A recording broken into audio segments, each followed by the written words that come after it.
In terms of the postbiotics, there are absolute benefits, especially with inflammatory-based conditions, potentially some autoimmune, and then overall vascular issues. So think about like blood pressure, capillary, diabetes, etc.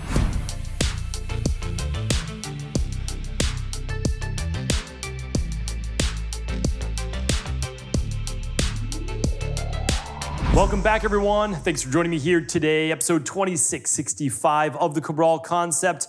Today, we're going to be talking about a growing topic of popularity. And no, it's not probiotics. It's not even prebiotics. It is postbiotics. So if you've never heard of postbiotics before, I want to take you down what exactly they mean. How do they compare to probiotics? How do they compare to prebiotics? And do you need to be taking this additional nutritional supplement? So let's get right down to it. If you don't know what probiotics are, you don't know what prebiotics are, let's first get those out of the way, share with you a little bit of insight as to what they are, why they've grown in popularity, and then we can begin to move forward. So first and foremost, most people know, typically, most people are familiar with, as long as they know a little bit about nutritional supplements and they know a little bit about the overall gut health. This is not common knowledge, but probiotics are pretty popular by now. And what they are is it's not just one type of bacteria or good bacteria, probiotic, pro-life, probacteria. And so that's how we look at them, is they are strains of bacteria. There is some type of, typically, not always, but there's some type of typically lactobacilli, lactobacillus-based probiotic, and then there's different strains from there, or the bifidobacterium-based strains. And again, there's other various forms as well, but those are, for the majority part, what you'll see as your main strains. And then you'll see some more unique ones, maybe for infants, like I've spoken about before, B. infantis or L. reuteri. Those are excellent, especially if there wasn't a vaginal-based birth, and sometimes you want to supplement a child that hasn't had a vaginal-based birth with some of those more unique ones, but not always. Again, it really depends on the individual. And the reason why these have grown in popularity is because we are now understanding that there's actually more cells, if we look at it that way, inside of our gut microbiome, that there are actually cells in our body. And then there's more bacteria there than there is, again, cells in our body. So we're looking at somewhere around, like, it always varies back and forth by like plus minus a pound to 2 pounds, but like 5 pounds of gut bacteria. And so it's a lot of DNA. It's a lot of actual living organisms inside of you that have a symbiotic relationship. That means when they're out of balance, believe it or not, you have more of a tendency towards depression or low mood, or you have more of a dependency, or I should say, predisposition to blood sugar issues or insulin resistance or type 2 diabetes. And that's pretty wild when you can look at just your gut bacteria.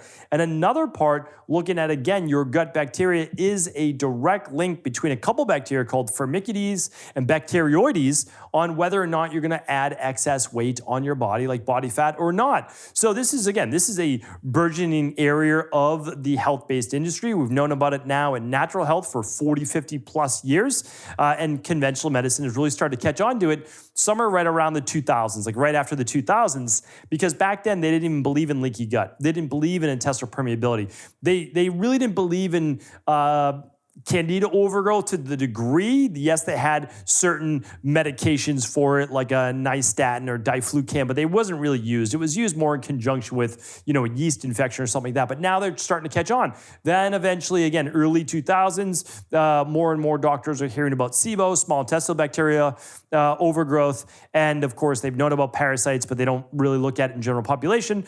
And even though about 1 out of 4 people has H. pylori, they don't look at H. pylori, which is a really common stomach bacteria that you don't want there, that can lead to stomach cancer, can lead to all sorts of acid reflux, digestive issues, etc.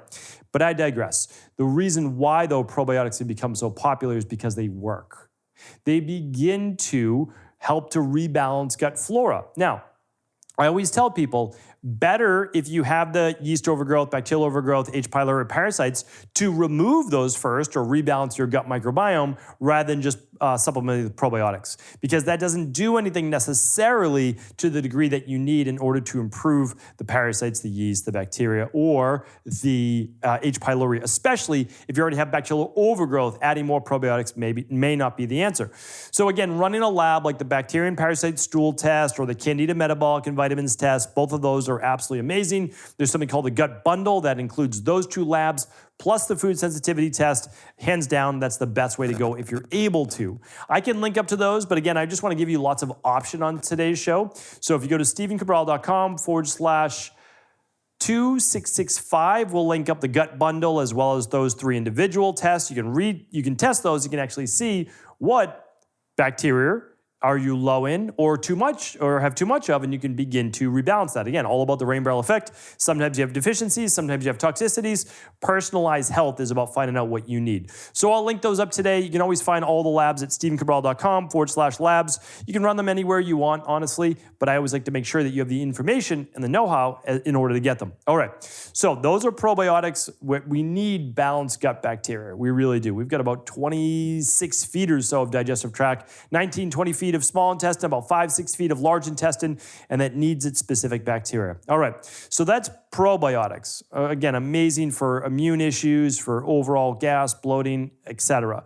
Now, prebiotics have never been really something that was a big thing. Like, it was never really like, oh, you need to get in more prebiotics in terms of a supplement.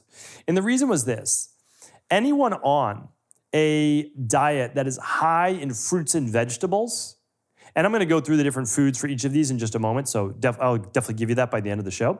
So if you got enough fruits and vegetables, you had enough carbohydrates, like starchy carbohydrates, in order to be able to then take the place of a supplement such as a prebiotic. I've done a show on prebiotics before. I'll try to link that up for you here today. Same show notes will be at stephencabral.com/2665. That's where everything will be. So I will just keep alluding to the show notes, and then you can check that out for the 3 big takeaways and all the links. So here's the thing though. If you can eat a whole food diet full of good quality carbohydrates, not processed ones, you're going to be getting plenty of prebiotics. But what are prebiotics? Prebiotics are essentially the food for probiotics. So probiotics is the good bacteria. The bacteria are living things. They need to eat. How do they eat? Essentially fermentable, and they're called oligo, di, mono, and polysaccharides. Now there's different types as well. There's inulin, etc. But that is what those bacteria want to eat. Now, if you're thinking to yourself already, because you're using those processing tools inside of the brain, you're saying, wait a minute, but if I'm on a low carb diet, I may not be getting enough prebiotics. And if I don't get enough prebiotics, then I might shrink my good, healthy gut microbiome. And if you're thinking that, you're on the right track.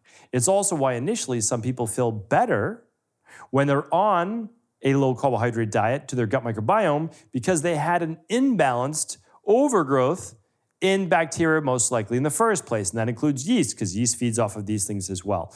So the goal is not to practice conventional medicine, which is just basically a pill for every ill. In this case, a diet, right? Oh, we're just going to take away one whole macro group and I feel so much better. Okay, but what about the long run? What about the good microbiome, the good bacteria that you need for all facets of life? And I won't even get into all the other parts that we need carbohydrates for. But again, proteins are good, fats are good, and so are carbohydrates. None of them are bad. They're bad in how they are used for what individual and the pre-existing circumstances that the person may have gotten themselves into, right? Like, yeah, if you have blood sugar, fasting glucose of 139 throughout the day, that's an issue. I don't disagree with you, but like carbohydrates most likely didn't get it there. It was most likely processed, yes, sugars and carbs, as well as hydrogenated oils and other factors in life too. I mean, it's not just that one thing. Lack of sleep, not enough exercise. Again, there are so many factors, right? So like lots of reasons. I don't want to start to go down that rabbit hole because there are many, and it's not hard to fix though. That's what I just want to share with people.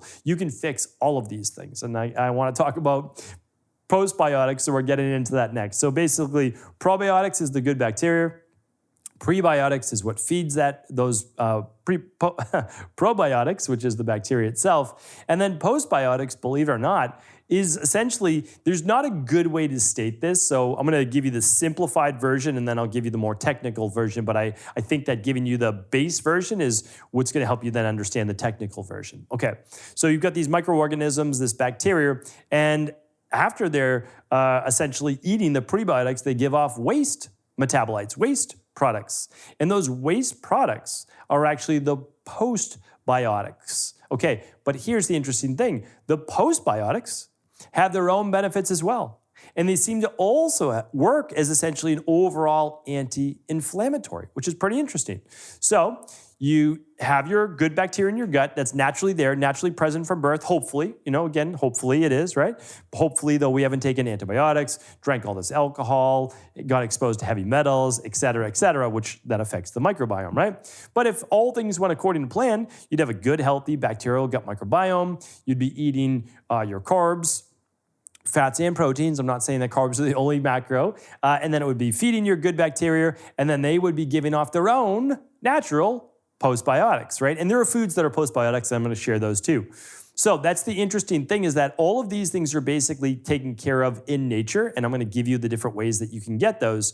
But in terms of the postbiotics, there are absolute benefits, especially with inflammatory-based conditions, potentially some autoimmune, and then overall vascular issues. So think about like blood pressure, capillary, diabetes, etc. So postbiotics are literally the byproducts of probiotic bacterial fermentation. That means that your bacteria begin to ferment the foods that they are given as the prebiotics, and then what you get left with is the postbiotics. So then the question comes up, do you need to be supplementing with postbiotics? It is my opinion that you do not. And here's why.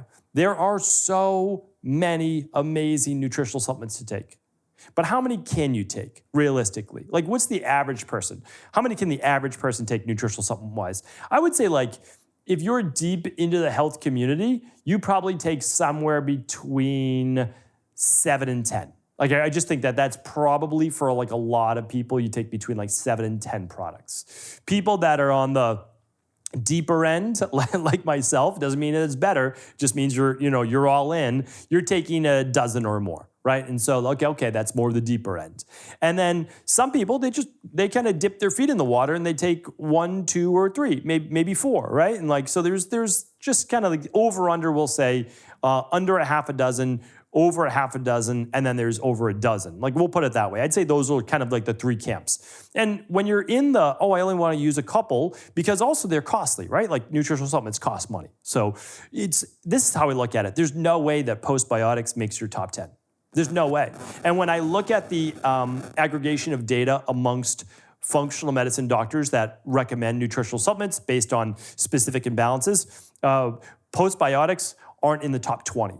So I just want you to know, doctors are not using them either, not to this degree. So you might say, oh, well, my functional medicine doctor who specializes in this uses them. I understand and I get it. And you might actually so again, like, I'm not saying you can't use postbiotics, and I'm not even saying that they don't work. What I'm saying is that you first rebalance your gut microbiome, so no need for postbiotics in the first place. Like, if you have an autoimmune issue, work on the candida overgrowth, the SIBO, the H. pylori, the parasites, along with the stress, seal up the gut wall.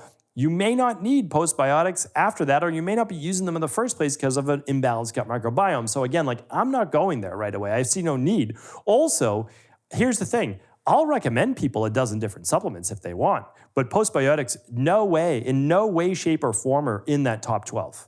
Like, no way. It's not even close. I mean, right off the bat, you need a good daily activated multivitamin that has methylated B vitamins in it, or a daily nutritional support, one of those. Okay. Then you need a daily omega-3 because contrary to like a couple, fringe theories out there in omega-3s, if you get a triglyceride-bound, cold processed, sorry for mispronouncing that, no heavy metals, so that it's tested for heavy metals, and you are getting a 2+ to 1 ratio of EPA to DHA, It's one of the most beneficial nutritional supplements and most studied supplements in the entire world, and could probably help for all of the top 5 causes of disease, or mortality. So we need to slow down. I know everybody wants to come up with their own theory and all that. Great, I get it, I understand. Okay, then after that, what are you looking at? Well, you're probably looking at vitamin D. You're probably looking at maybe, again, depending on the individual, we see a lot of zinc, copper deficiency. We might be using something like that. Again, the vitamin K is in your daily nutritional support, so you don't need to add that, but you can certainly do a vitamin D3K too if you wanted to. What else am I adding there? Probably a daily fruit and vegetable blend powder. Then I'm moving more towards whatever we need for that individual right after that. So it could be like the Cell Boost for anti-age and longevity. It could be the Inflammasoothe if needed for specific whatever it might be. We're just moving down. There's certainly full spectrum magnesium. There's activated B complex. These things your body needs. You absolutely need it. And I'm not saying it doesn't need postbiotics, but if you've got a good, healthy gut microbiome and you're eating prebiotics, you absolutely don't need the postbiotics because your body takes care of that for you. So what I try to do is use supplements as they're supposed to be used, which is supplementing a deficiency. So a deficiency in the soil. So literally, if there are not nutrients in the soil like there were in before the 1960s, well, they're not going to be in your food, even if it's organic. So this is how I look at it. Eat good, healthy, nutritious food, but also just cover your baselines. Cover your baselines. Most people don't eat enough fish. And for the most part, fish is fairly toxic. I'm not going to disagree with that. It's in polluted oceans that we humans have literally destroyed. So yes, I eat fish myself, but I don't have it daily. And so again, I find a good omega-3 to be part of that. But again, this isn't about all the other products. What I'm trying to share with you is there's a hierarchy to nutritional supplements, and postbiotics aren't even nearly anywhere near that list. So why don't I do this? I could start to go through all the different ways that you can find postbiotics, but the truth is that you're going to get the most out of specific foods than understanding and learning about different types of dipeptides, et cetera. So let's get right into it. Let me share with you the best sources of prebiotics. And so prebiotics is very straightforward. It's literally so all of the FODMAP-based foods that people stay away from when they get bloating and gas and all those things, believe it or not, when you have a healthy gut microbiome, those things are actually quite beneficial. So a lot of root-based vegetables, slightly unripe fruits, oats, certain grains specifically. Again, if you want to go grain-free, totally get it. I understand that. I don't have no issues with that. Also legumes, high-fiber foods, raw garlic, Jerusalem artichokes, jicama, dandelion greens, onions, asparagus, and then again, those slightly non-ripe bananas, so slight green tips, that will give you some as well if you like those. So other sources, raw honey, that's a great one. So if you like raw honey, you can have some honey. Even Manuka honey can be a nice source of that as well. Apples is borderline, it really is. And so yeah, enjoy your fruits, enjoy your vegetables, enjoy your yams, starches, those types of things. Those are your prebiotics. Your probiotics, I do recommend a probiotic. The one that we use in our practice is typically the Clean Gut Probiotic if there's any gut-based issues, if we're not doing the full CBO protocol. But then after that, it's the daily probiotic support. It's a low histamine, dairy-free probiotic that works amazingly well for the majority of people. If you don't want to get that through a nutritional supplement, there are things that you can get. Sheep or goat-based yogurts or cheeses instead of a cow's milk. Some people enjoy those. A kefir from the same exact sheep, goat. You can also do a yogurt from coconut-based cultures. Now, keep in mind, though, that is a supplement. Just keep in mind that they add probiotic starters to these things to turn them into an actual, fermentable-based dairy product. So just stating that you're basically getting your probiotics through yogurt. Kimchi, though, is another one. Miso works for some people, not so much for others. Kombucha, I'm not an advocate of that. I know a lot of people like it, but for me, I haven't seen a lot of success or actually great things in general with that product in my practice. Again, I have a whole podcast on that, but not a huge fan. And then postbiotics, where can you get those? Nuts and seeds is a great place, honestly. So if you have nuts and seeds in your diet, beans, legumes can be both a prebiotic and postbiotic. Peas, leafy greens. Peas can again be in the same category as prebiotic as well. So, I really, as you can see, there's a bunch of overlap between your prebiotic and postbiotics as well. Couple more interesting ones is fulvic acid and humic acid. That's a great product. We have that inside of our, what product is that? In the universal binder. So we use that in that. It's a great chelator, essentially, of heavy metals. And then interesting things like apple cider vinegar. Bragg's apple cider vinegar is a brand that we've recommended for some time. What else? Saccharomyces can have some postbiotics in there. We like to use that again, just depending on the form. We only use Saccharomyces boulardii. And then the other one is Shilajit. And if you can get a good, clean Shilajit-based product, again, that's a nutritional supplement, but that can contain some of your postbiotics or work with postbiotics. And then I'll give you just a couple more. If you take a product that has chlorella or spirulina in it, that can have some postbiotic form. So that's why you're probably already getting maybe some postbiotics if you're using something like the daily fruit and vegetable blend. And then that last one would be like a mushroom blend. If you're using certain mushrooms, you can get some postbiotics in there, which can also, though, act as prebiotics. So hopefully this was helpful. Again, I wanted to present you really an unbiased view of what the research says. So yes, there's benefit to it, but also from a clinician standpoint, there's no way that's in my top 12 nutritional supplements as a postbiotic because you can just get them from nature. You can eat a good, clean, healthy diet. And it's just harder to get some of the other ones like a magnesium, right? Like, yeah, you can eat high magnesium foods, but also making sure you get some on a daily basis can be very, very beneficial. So hopefully this was helpful. All the links and the labs, everything else will be at stephencabral.com/2665. Take care, everybody. Have an amazing rest of the day. And as always, feel free to share the show with anyone you believe it could serve. Thanks so much for tuning into today's show. Before you go, don't forget to hit that subscribe button. I want to make sure that you're getting our daily content, not missing out on anything. Functional medicine, wellness, weight gain, weight loss, anti-aging, living longer, stronger, and all of the most cutting-edge research. And if there's any topics you want to hear, feel free to leave them in the comments below. Take care.